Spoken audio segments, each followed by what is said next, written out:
Greetings from Great Barrington, Massachusetts.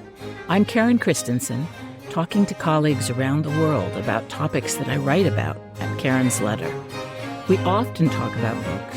Sustainability is always a focus.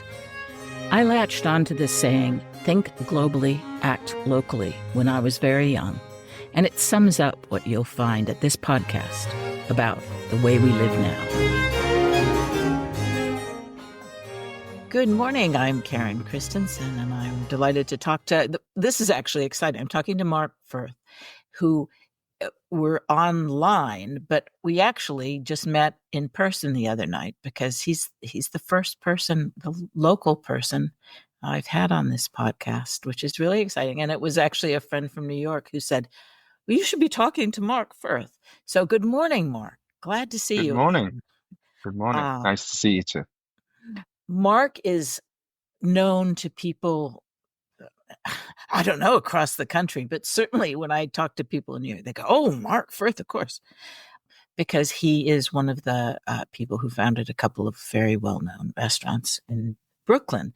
But some years back, he moved himself and his family up to Great Barrington, where I'm recording from, and his restaurant here, now called the Prairie Whale. I had to look it up because I remember the name had changed. And I'll ask you to explain. I'll get you to tell your story because I think it's really interesting. And then we can get into the reason I have Mark on here is because he is someone who really encapsulates the kind of social side of restaurateuring. And this is what I've been told, but now I've been reading it in various articles. And I want to talk to him about that. I'm going to be quizzing him about how you make a restaurant feel sociable, friendly, welcoming.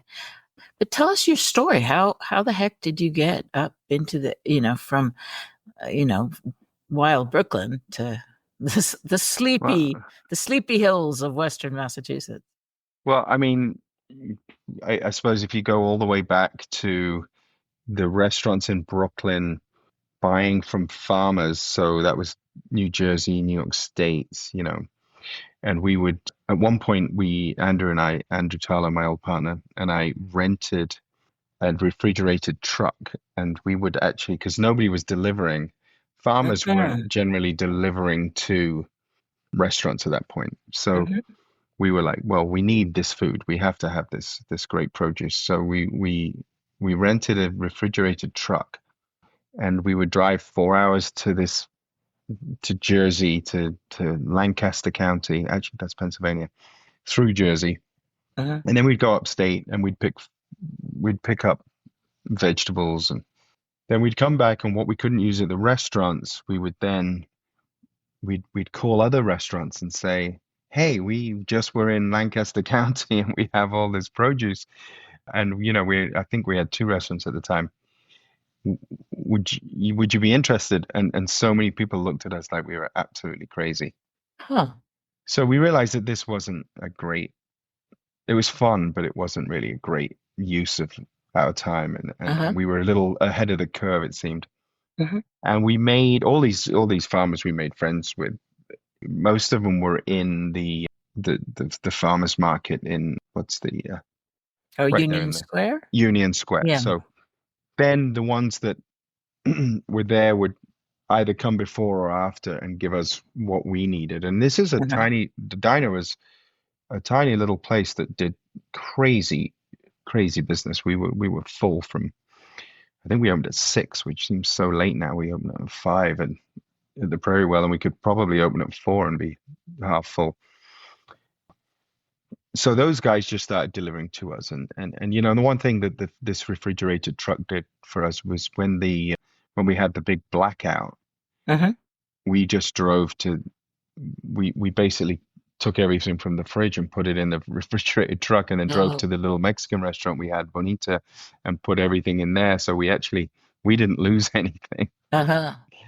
Which was, and then after that, we got rid of the truck. But so anyway, I could ramble on all day, as people who know me know. But you came to Great Barrington. Yes. So we were looking upstate because the idea was we would buy our own little 20-acre farm and and start growing some of the produce ourselves and start Mm, raising a few I see. animals. Yeah.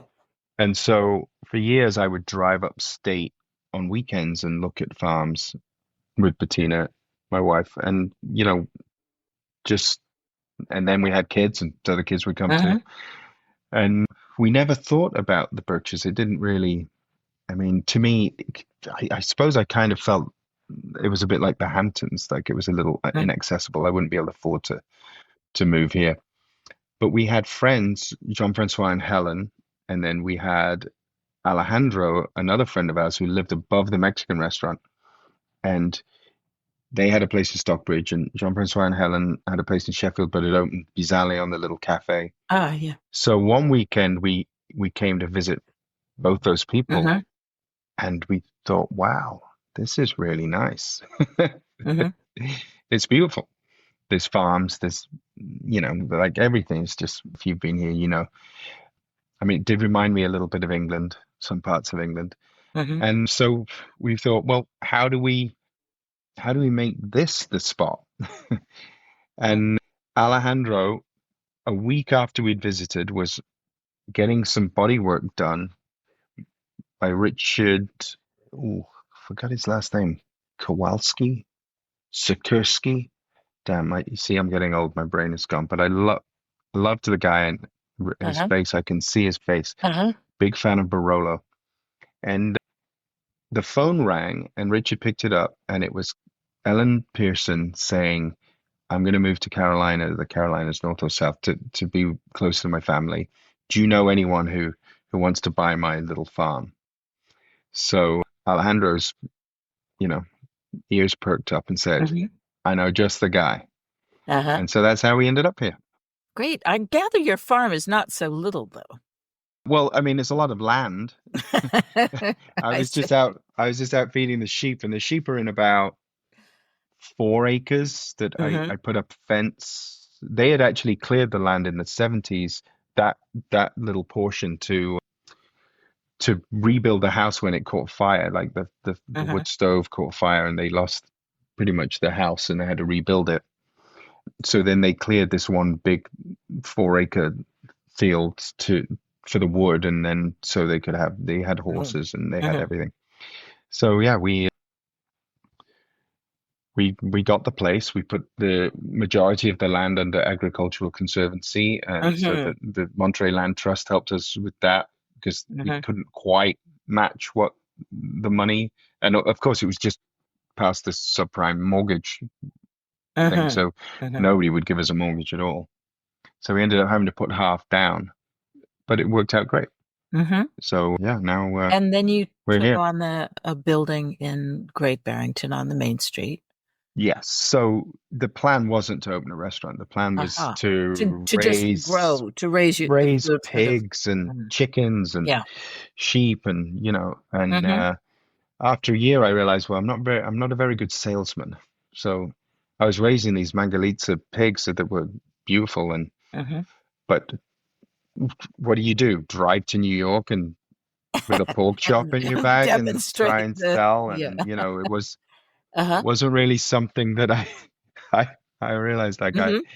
I didn't go to college. Well, I went briefly, and Did you I think I miss the lasted. restaurant business too? Did you? Yeah, I didn't miss Brooklyn at the Hmm. point, because I think when you open a restaurant every 2 years for 10 years and you work 7 days a week, and as fun as it was, it just I was, pretty much the definition of burned out. Hmm. So to take that year off and to have pigs and, you know, learn all those new skills and Hmm. be engaged was great. And then I did think, you know what? And it wasn't like I had a plan for what we had done in Brooklyn to just shift the same thing up here, but I did Hmm. see that there was a gap. There Hmm. was like a gap in the market. I like to say that the restaurants are like straddle the line between highbrow and lowbrow, I suppose, because Hmm. sometimes you want a martini, but you want a cheeseburger, and sometimes you want a really nice dry aged steak, but you want a $10 glass of wine. So, Hmm. by the way, $10 glass of wine, that used to be expensive. Now it's not. Blame COVID. But, oh, and climate change. So yeah, so then this building came along, and I had already joined the over 40s Great Barrington, the, like South County soccer team, Uh-huh. and the coach said, "Oh, my cousins are selling that big yellow building on Main Street. You should buy it." And I'd already seen it, and it was we just there was no way we could afford. Uh-huh. I'd already divested of the Brooklyn restaurants at this point, so I had a little money to put down on a building.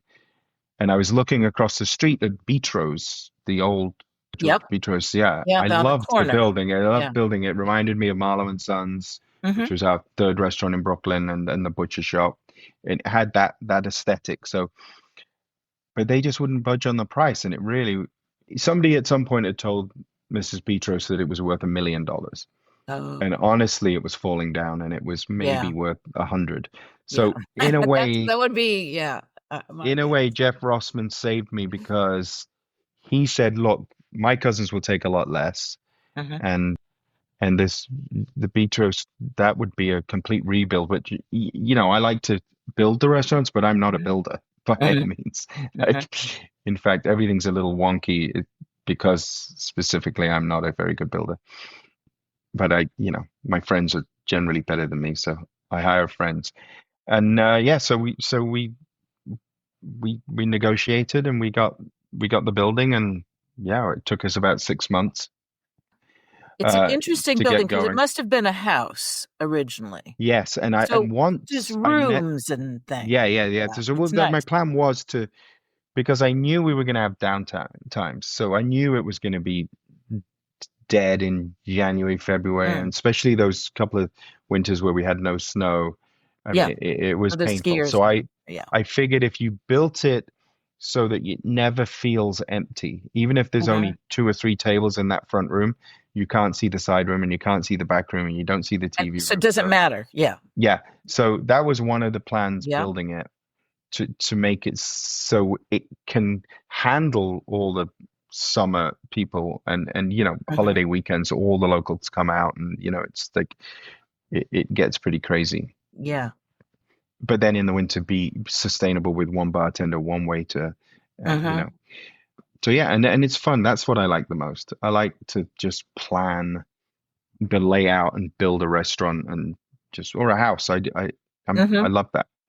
So yeah, and Well, that's very, it you see, this is the kind of question I'm asked about third places. People tend to think of it as just the bar, but certainly there's been interest over the years from people who run restaurants because that's also hospitality. Yeah, it's a Um, community center. It really is.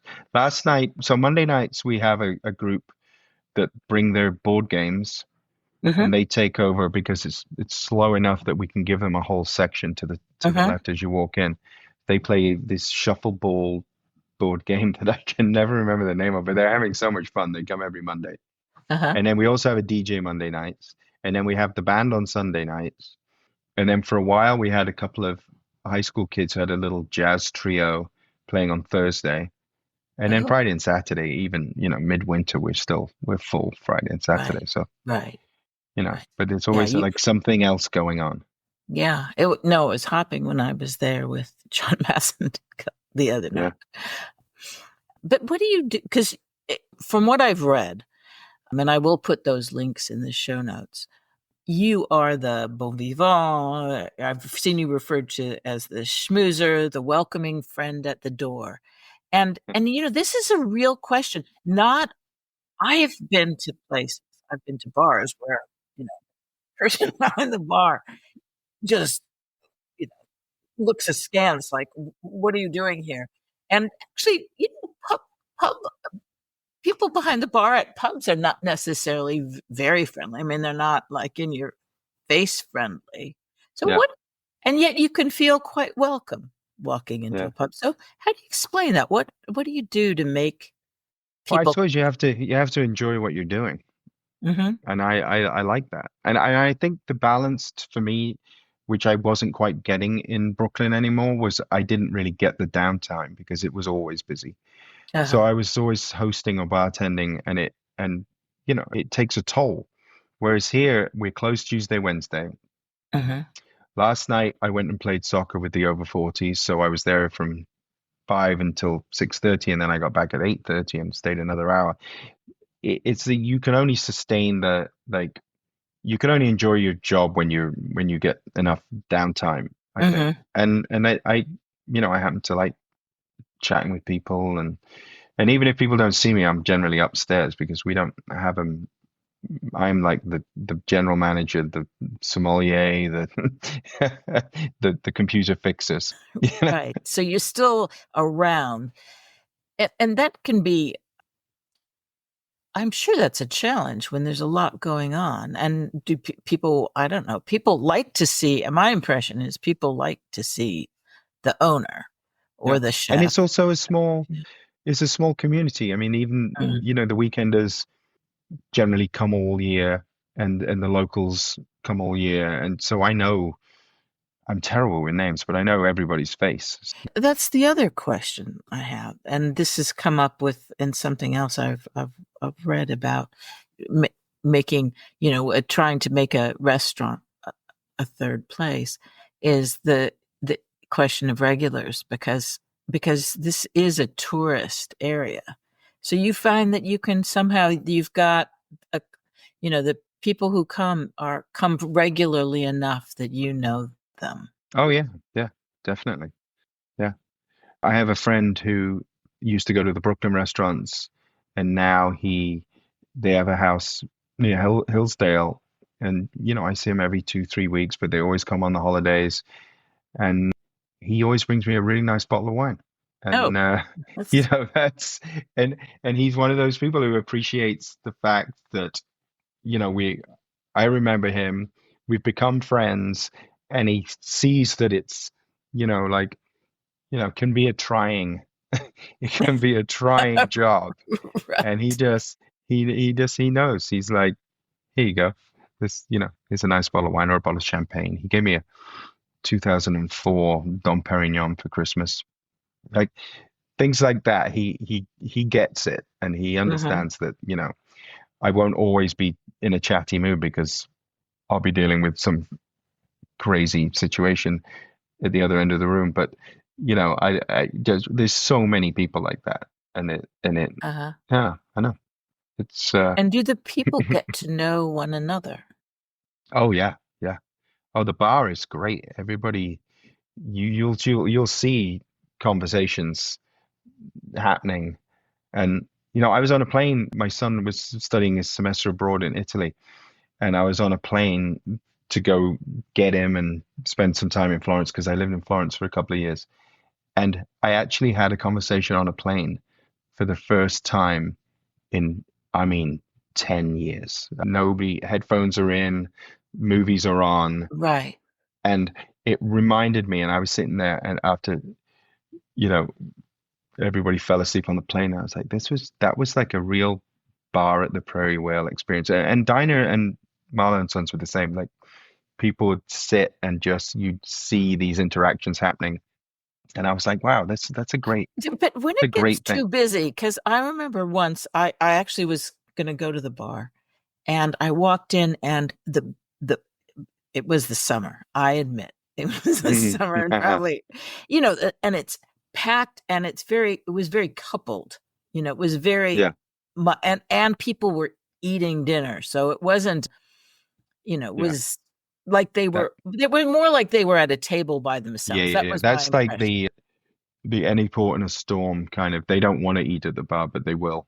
Right. And I've actually over the years tried to just expand the outside a little with picnic tables, but people don't want to get a drink at the bar and sit at a picnic table outside for some reason. During Uh-huh. COVID, everything was outside. But this summer, I set it all up. I even had a friend who had moved from LA, and she was Uh-huh. going to run the whole thing, and nobody wanted to do it. So yeah, I feel like They liked being at the culturally, bar. yeah, they want to be at the bar, but I don't know. Something since COVID, people they don't want to wait for a table Uh-huh. anymore. I just think it's society. We, once one person takes reservations, then kind of everybody has to follow because Uh-huh. you're going to go for your guaranteed not wait table and not have to wait 30 minutes and have to have a drink, and maybe you've got 100 hungry kids. So I understand. I'm just a little bit of a Luddite, and I liked the organized chaos of you Hmm. show up and And you and kind of wing it generally, with, and you wing it. And generally, if you're the kind of person who's going to go to a restaurant and be okay with waiting 30 minutes, you're probably, and I know I'm generalizing, a little less uptight. mhm. And so it's a bit more fun. And the people who are there are there to have a bit of fun. They're, I have a friend who I've also interviewed on this podcast who has her regular place in the village in Italy. And I'm going to ask her what she thinks about the idea of reservations because I don't think yeah, they're going to think much of it yeah. because it's like a place. It actually has a lot of the same vibe as the Prairie Whale, but it's very much a regular. It's a village pub restaurant. Well, it's Um, not Bronwyn Keenan, is it? mm, She just um, bought a house. It's called oh, Pietro del something, and it's the other side of Pisa heading toward, it's like, I think 20 minutes from the coast. oh, She ran a gallery in New York, uh huh, um, Bronwyn Keenan Gallery, actually. uh huh, And we've just been friends for years, but oh, she was a Brooklyn uh huh, friend. yeah. Yeah, so But yeah, that, Jeffrey is a sociologist who also studies third places, but who has been fortunate enough to find her own third place in Italy. But I know that with that podcast, I have a photo of her and some of her Italian pals sitting outside at a picnic table, basically. yeah, So obviously they also move outside and onto the yeah. terrace, and Well, so what we did was we finally have conceded that maybe we'd have a little more business in the winter if people knew that they could get a table. So we're using Resi now, but what I did was in each section, there's three sections of the restaurant, I put aside one table so you can't book that. So, when fun. friends do text me or show up, there's always going to be an empty table, assuming, of course, that this Hmm. Resi works and we do get more people Yeah. coming in. They still will be people will still be able to walk in and get Uh-huh. a table. But Well, I'm going to have yeah, to. I find that at the gym during at Simon's Rock, so this is yeah, another local thing, during COVID started taking signups for the swimming lanes. And people, it's a bit the same. There's some people yeah. who get really compulsive about it, where I do like more I don't want to have to be there at a certain time, and I'm ready to see, I'm ready to share a lane for one thing and just sort of go and see what happens and maybe I'll wait a few minutes. You know that I swim about 2 or 3 times a week at Berkshire South, Mhm, and I often go at like 2 or 2:30 or 11 depending. mhm. And it's very very rare that I have to share a lane. But Yeah. I think everybody hates to share the lane. And yet, if It's you go to other places, I oh my remember God, in being in Brooklyn, Paris, there'd be like and it five was like people, you were like on a like conveyor a belt. it was Yeah, absolutely crazy. But you get yeah, into it, it's exciting. yeah, I mean, this yeah, kind of the predictability and the yeah. the It's like being absolute in a need peloton. for You just predictability. But can't stop. You got to keep going. yeah, it's so much more fun. So I would like to convey to people, like, we need to get over this reservation thing and like live a Yeah, little. yeah. I Um, know. I wish. Yeah, like just having a full restaurant and a full bar and a wait and it's like that's fun. That reminds me of Europe. I lived in Barcelona. I lived in yeah. Florence.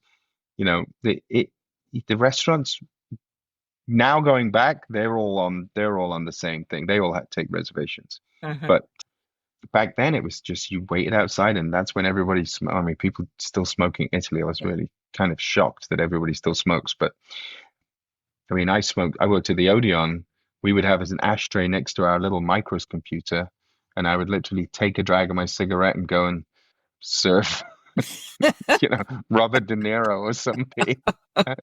And people, like customers, would come up and say, "Hey, you got a spare cigarette?" And they would be sitting at their tables.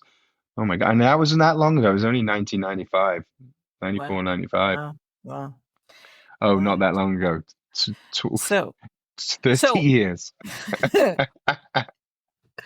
so Mark, when you talk about your friend who brings you a bottle of wine, that brings us to the other topic I wanted to talk to you about, which is drinking, which comes up a, a lot in when we talk about third places, because it's quite common for people to say, "Oh, a third place, you mean like a bar, like Cheers, like or a pub." But then other people say, "Ah, but I don't drink, or I don't want to drink." That's not how we should be thinking about these things. Well, you have a few things to say about alcohol, so Yeah, well, jump in. obviously I'm surrounded by it. I do the wine list. And when I worked at Balthazar, me and my friend Colin would work brunch, and then we would go to the little spring lounge and we'd have a couple of drinks, and we'd be like, oh, there's a gallery opening or there's stuff. And we both lived in Williamsburg and we both rode our bikes everywhere.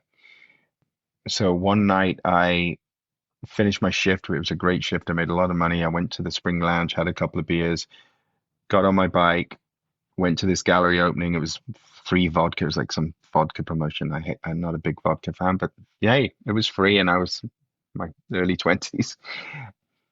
But anyway, long story short, I fell off my bike on the way home because I was impaired, Mhm. and I was racing some bike messengers. I fell off at high speed, and I tore, like, the top of my ear was basically hanging off. My ear was so.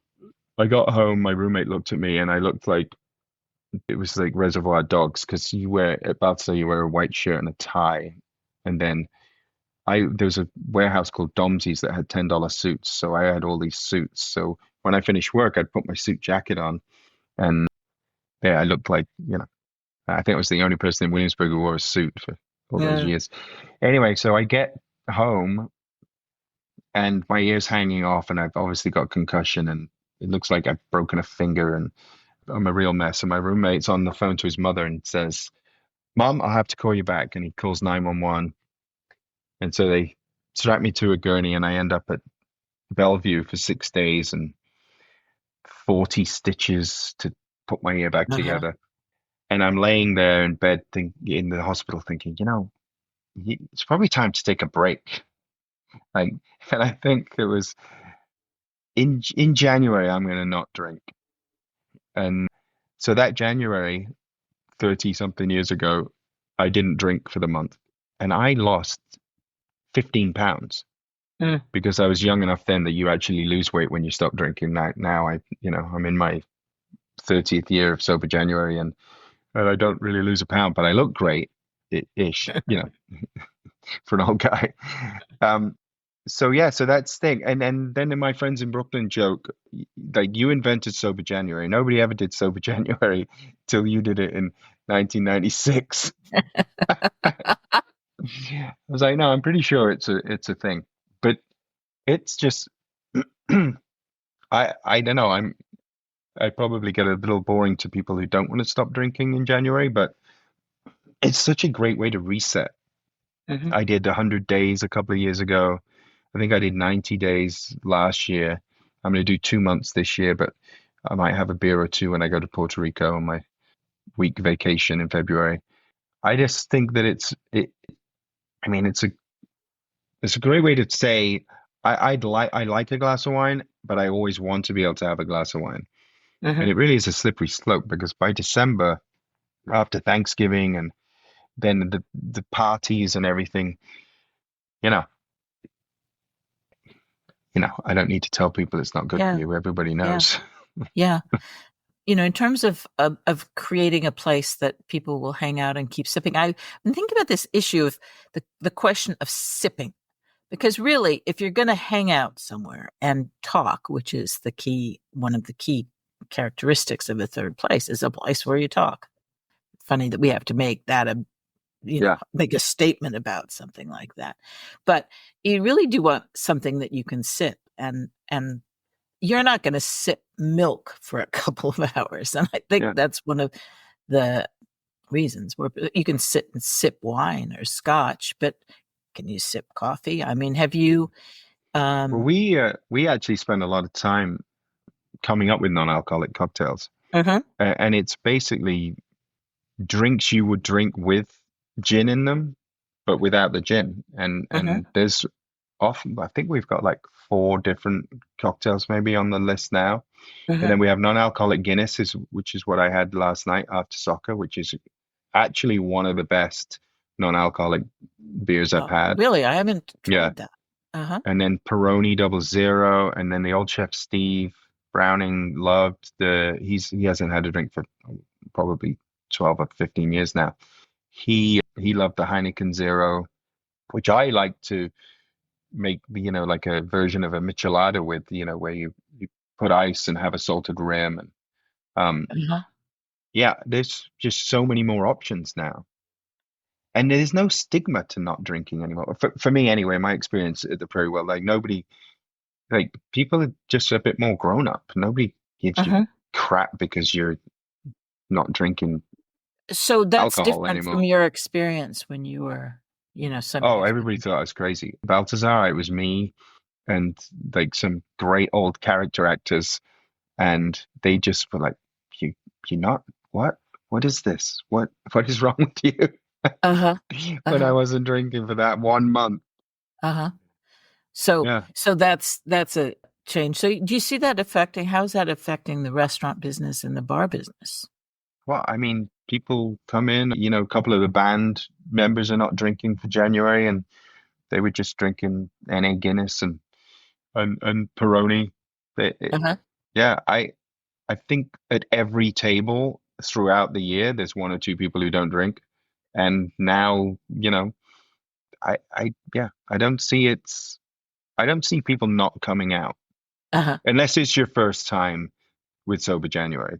And you're having yeah, Yeah, and you're where it's like challenging. miserable, Yeah. hey, that's an indicator that maybe it's a good thing you're doing Sober January. Right. If you're Right. so grumpy that you can't talk to people. Right. Because it would be nice to think that people can people clearly don't actually need alcohol. It can be a lubricant, but plenty of people, I mean, in Muslim countries, for example, where they're not, where it's coffee houses or Yeah, mint tea, people still hang out and drink tea yeah. forever. But don't you think caffeine is so, I mean, so similar to alcohol. Yeah, Like, yeah, it's you're getting the stimulation. You're just having coffee and not, a gin martini. right.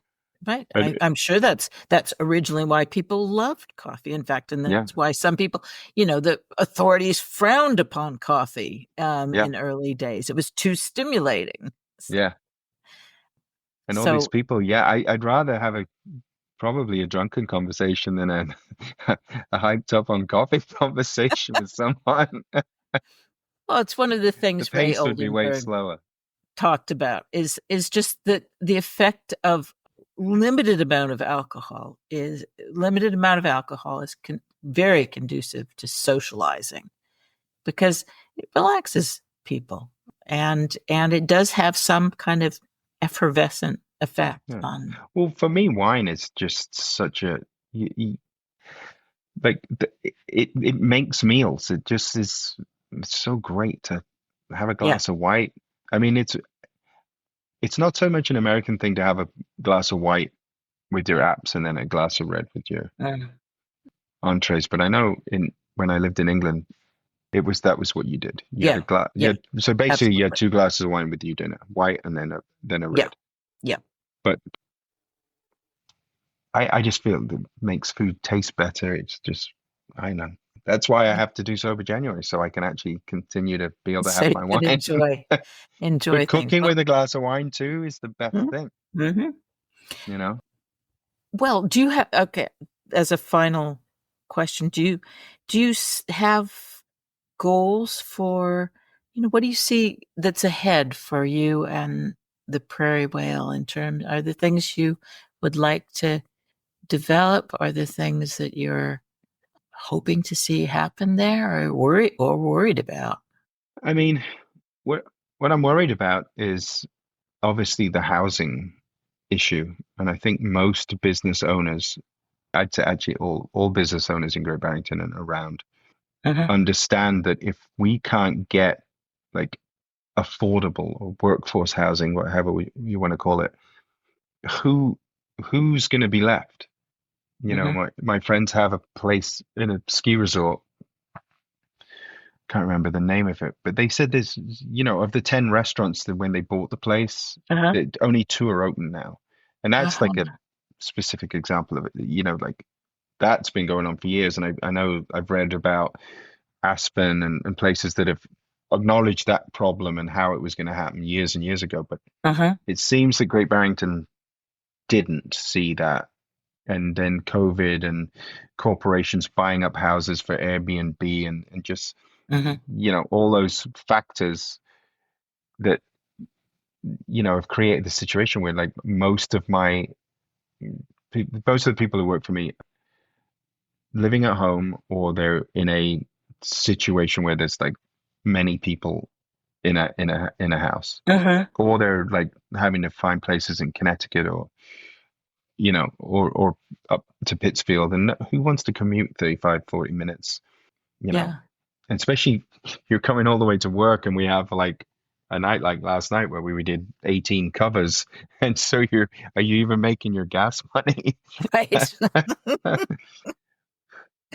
But Yeah. yeah, so there's a lot of talk about how to solve the problem. I mean, Uh-huh. personally, I think that just Uh-huh. having scalable units on major roads. So I mean, obviously people are worried about you know, the, the tranquility and the beauty Uh-huh. of the Berkshires being ruined by, you know, blocks of housing. But there's a lot of smart architects Uh-huh. in around here. And there's a way on like Route 7 or 41, or, there's ways to blend in housing that they're not Uh-huh. eyesores.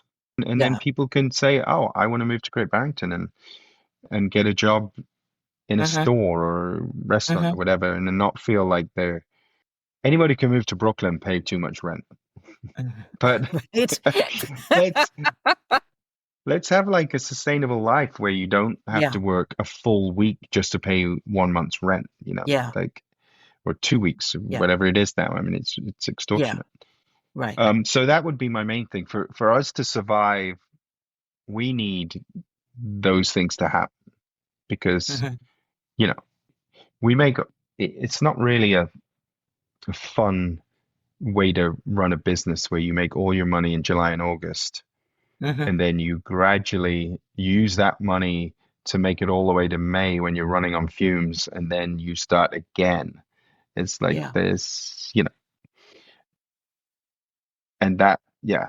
So more affordable housing, more Yeah. people, more staff, more opportunity to open new concepts. I mean, like I I've I've wanted to do other stuff, but it's not because of lack of enthusiasm. It's Uh-huh. because, well, who's going to work there? And, are there enough people to keep going in January?